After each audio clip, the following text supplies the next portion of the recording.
Значи, денес ни е гостин доктор Стефан Петровски, значи, общ хирург и субспециалност торакална хирургија. И денешната тема е посветуваме на ракот на дојка. Ви благодарам за поканата. Доктор Стефан, вие се бавите најчесто со операции на карциноми на дојки. Па да, видите, торакалната хирургија ние ја формиравме во Штип 2016 година под покровителство на професор Зоран Спировски, кој што е наш ментор. Тоа беше проект на владата на Република Северна Македонија, кој што и денес успешно функционира. И се надевам дека во наредните години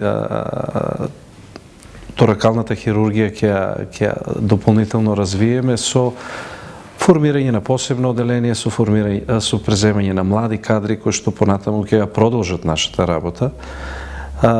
Инаку што се однесува до карциномот на дојка, тоа е навистина една многу позната тема и тема која што многу често нашите колеги ја дискутираат. Меѓутоа, се уште постои една, иако е многу популарна тема, се уште постои една дискрепанца во однос на она што го зборуваме и она што го гледаме во пракса. За жал, се уште постојат луѓе кои што не навремено се јавуваат на специјалистички или субспецијалистички преглед, и во тој контекст би сакал да апелирам до младата популација и до постарата популација да прават чести прегледи и да посетуваат и да побараат специјалистичко или субспецијалистичко мислење на време, се разбира. Така.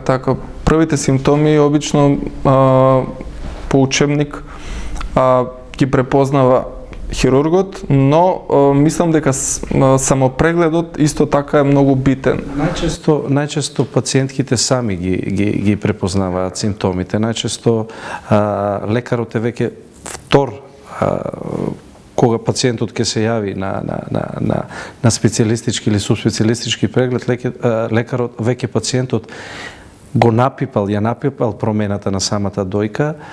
Тоа е всушност првиот момент кој што пациентот препознава или напипува некаква грудка во самата дојка.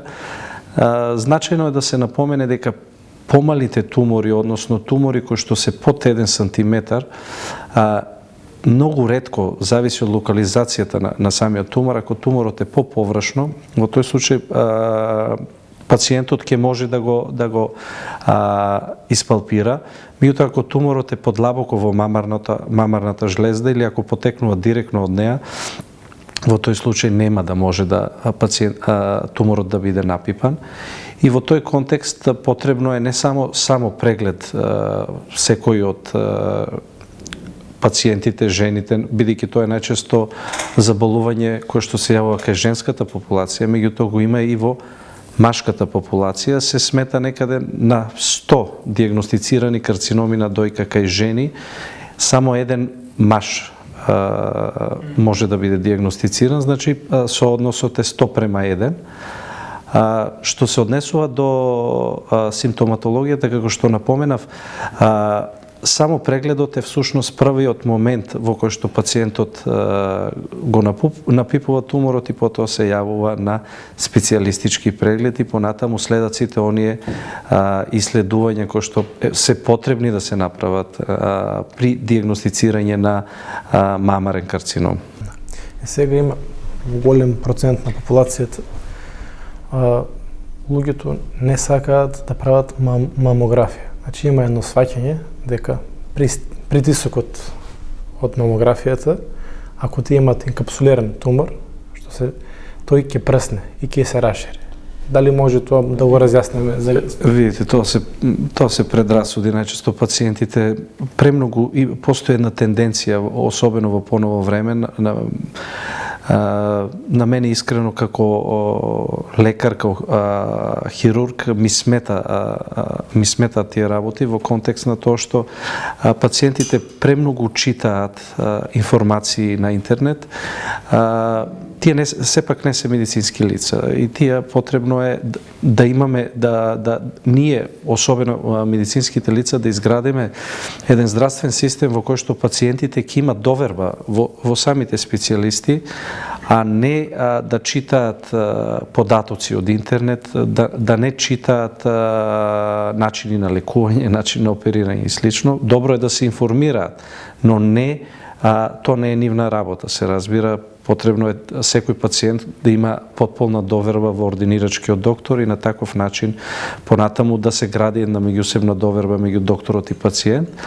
Што се однесува до мамографијата, не можеме да диагностицираме ниту еден, а впрочем и не е доктринарно, кога диагностицирате карцином на дојка, пациентот да нема во диагностичките исследувања мамографија. Бидејќи мамографијата е многу значајна, сензитивна и специфична диагностичка метода која што ви дава прецизни информации за типот особено за радиографските карактеристики на тумор, значи на мамографија, добар рентгенолог па и хирург кој што знае да гледа мамографија многу лесно може да препознае карцином, значи тоа се лезии кои што имаат еден специфичен спикуловиден изглед на самата слика. Исто така се гледаат и лимфните јазли во самата аксила, дали се зголемени или не се зголемени. А што се однесува до самата метода, таа е доволно безбедна, така што пациентите таквото размислување во доменот на предрасуда или дезинформација. Јасно. Треба да се прават, потребно се. Значи постојат во денешно време и препораки. Кај сите жени кои што се над 40 години, потребно е еднаш година се прави, еднаш годишно се прави ехо на дојки, ако се разбира нешто, некаква лезија види, понатаму таа може да се доиследи и така натаму. Кај постари жени постојат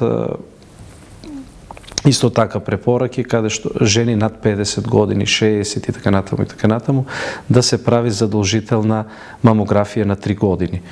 И таквите мали тумори, особено кога се прават чести диагностички исследувања, не само по желба на пациентот, туку постојат во некои држави, мислам дека не е правило во Република Северна Македонија да се прават такви систематски прегледи, исто така скрининг, влегување на жени во скрининг програми така натаму.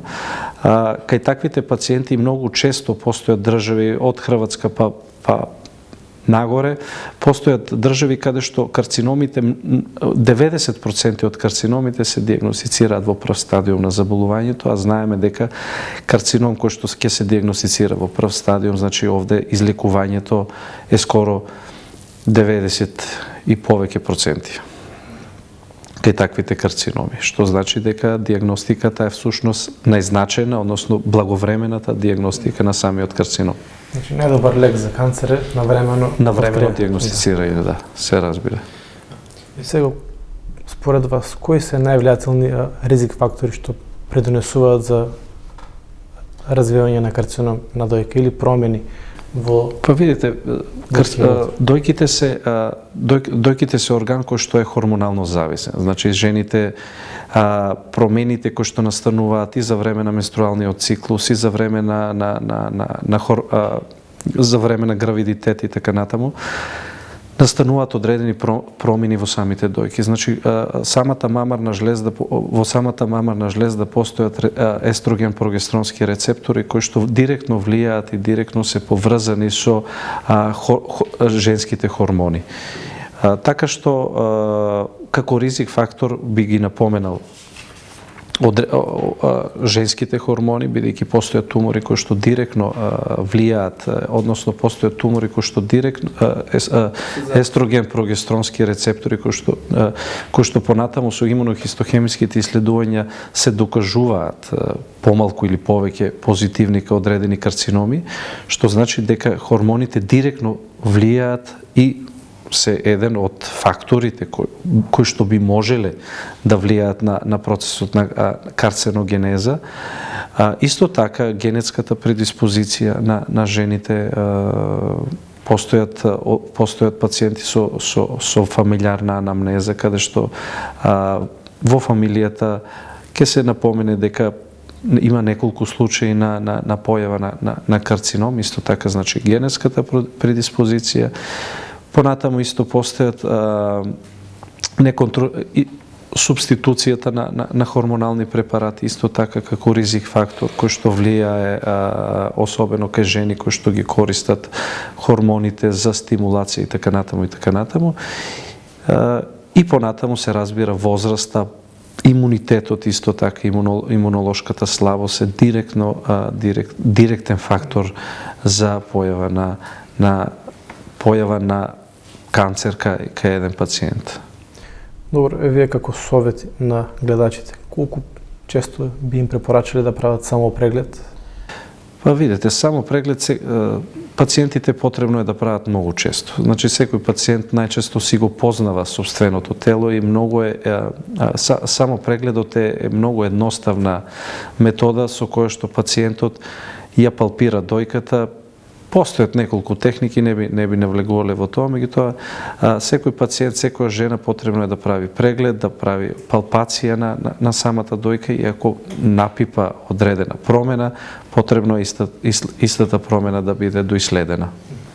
И се разбира да има директен контакт со специјалист, субспецијалист по таа дејност и понатаму, апропо наодот, потребно е да се пациентот соодветно иследи, да се диагностицира и така натаму.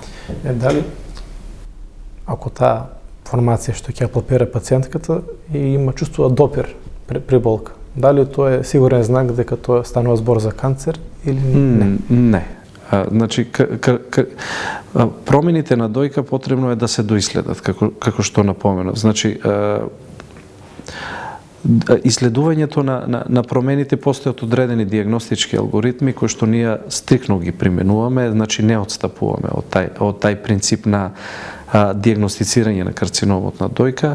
Значи, физикален преглед на пациентот, палпирање на самата промена, понатаму соодветна радиографска диагностичка евалуација, односно ехо на дојка. Ехото е високосензитивна и специфична диагностичка метода која што дава суверени податоци за радиографските карактеристики на лезиите. Бидејќи ако имате лезија која што е хиперехогена, во тој случај шансите да биде карцином се многу мали, така што вие диагностичкиот алгоритам овде може да го затворите со тоа што веќе имате еден сигурен радиографски знак дека станува збор за бенигна лезија. Хипоехогените или лезиите со мешана ехогеност и така натаму најчесто се радиографски знаци кои што односно таквите лезии се во еден суспектен радиографски градус и понатаму истите треба да бидат доиследени, односно кога веќе имате таков пациент со таква лезија, потребно е да се индицира мамографија. Мамографијата веќе е метода која што дава уште посуверени податоци. Значи, знаеме дека на мамографијата еден од најкарактеристичните знаци за малигнитет е присуството на микрокалцификати и во околината и во близина на самата лезија. Додека пак макрокалцификатите се покарактеристични за бенигни промени и понатаму, како што напоменав, исто така на мамографијата се гледат и аксиларните лимфни јазди, на кои што многу лесно може радиографски да се прикажат дека се зголемени. И дефинитивната диагноза се поставува со така речена биопсија. Во денешно време сега во Република Северна Македонија почесто и веќе во нашата клиничка болница Штип веќе има неколку доктори кои што се обучени да прават кор биопсија на дојка. Тоа е многу битна диагностичка метода која што вие кога ќе го имате пациентот, нема потреба да опраќате, нели, потребно е во Штип, во нашата болница која што утре ќе прерасне во универзитетска болница, потребно е да имаме кадри од сите профили за да можат пациентите да ги добиваат сите здравствени услуги на време. Бидејќи во Македонија јавното здравство веќе се во голема мера се запостави во последните години, а се дава приоритет на приватното здравство, што не е добро особено за пациентите, посиромашните пациенти кои што не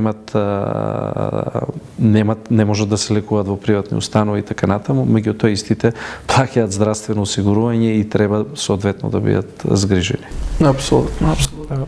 Уште едно прашање, значи има сега популарни движење на интернет дека со одредена диета може да се намали ризикот за појава на или на карцином на дојка или на рецидив. Значи најпопуларна од таа диета е значи јадење на само жива храна, од која што 80% од исхраната ќе биде зеленчуци и овошје, а 20% се јаткасти плодови. Видете, нутритивниот пристап се разбира дека му помага на еден организам, особено да се исчисти организмот од најразлични масти, липиди, зголемени триглицериди и така натаму. Меѓутоа сметам дека научно е докажано дека месото, месните производи, нитрити, бензонитрити, односно сите они хемиски материи кои што се јавуваат за време, особено за време на подготовката на самата храна, научно е докажано дека имаат канцероген ефект. Меѓутоа, за да имате вие, обратно да ја поставиме тезата дека сакаме со здрава храна всушност да направиме превенција од карцином, знаете, тоа уште не е научно докажано. Нема се уште долгорочни студии кои што докажале дека ако јадете само органска храна, ако јадете само зеленчук и слично, вие кај вас нема да се појави карцином. Значи, се уште тоа е во доменот на шпекулации. И јас лично сметам дека за тоа се потребни подлабоки научни истражувања, научни студии кои што би го подкрепиле тоа. И во тој контекст сметам дека секој пациент и човек треба да се храни умерено. Така, убаво кажано, докторе. Сега заборавивме да ви го измериме притисокот, тоа ни е наша обврска секоја емисија, а во меѓувреме ќе играме на игра топ 3. Сакам, ако смеам да прашам, омилена книга, омилен професор во теку на студирањето и омилено место за излегување.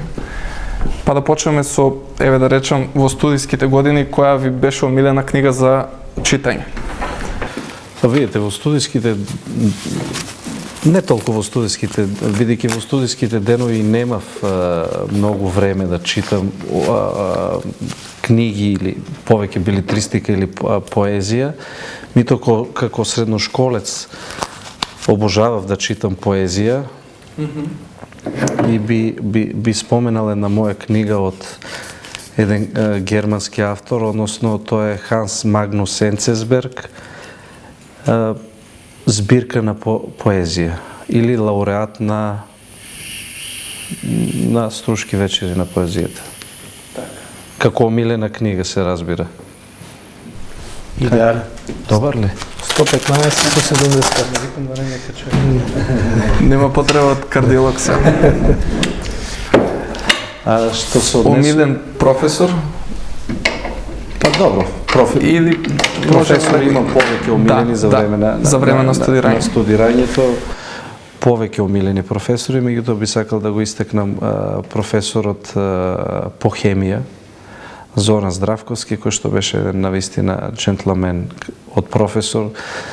Најчесто на студентите кои што ќе добиеја десетка на испит и купуваше чоколадо. Така што него би го издвоил како еден строг, меѓутоа фин човек. Така. И омилено место за излегување? Па видите, омилено место за излегување. Има многу места омилени за излегување. Кој ви било во студентски денови, да речеме? Или место кај што биле сите собирања и дружби? Па би издвоил дискотека елемент веќе не постои, и тоа постоеше на времето во Скопје. Сме поминали убави моменти таму. Така. Благодарам. Сега идеме на мит или вистина. Јас ќе ви поставам некои прашања, вие ќе кажете дали е тоа мит во однос на канцер на дојка, дали траума е висок ризик фактор за добивање на канцер на дојка? Физичка траума. Физичката траума најчесто не може да биде ризик фактор и причина за добивање на карцином на дојка. Од повеќе причини постојат некакви теории, меѓутоа тоа се во доменот на хипотези кај хроничен механички притисок, особено тоа е кај карциномите на тестис, не кај карциномите на дојка. Кај карциномите на тестис повеќе се смета дека континуират, особено правени се студии дали колку се тие чести кај велосипедисти. Меѓутоа постојат одредени хипотези, меѓутоа се уште нема доволно научно, не се подкрепени, сакам да кажам, што се однесува до дојката, физичката траума не може да предизвика карцином. Да, исто мит или вистина, дали откривање во ран стадиум и решавање,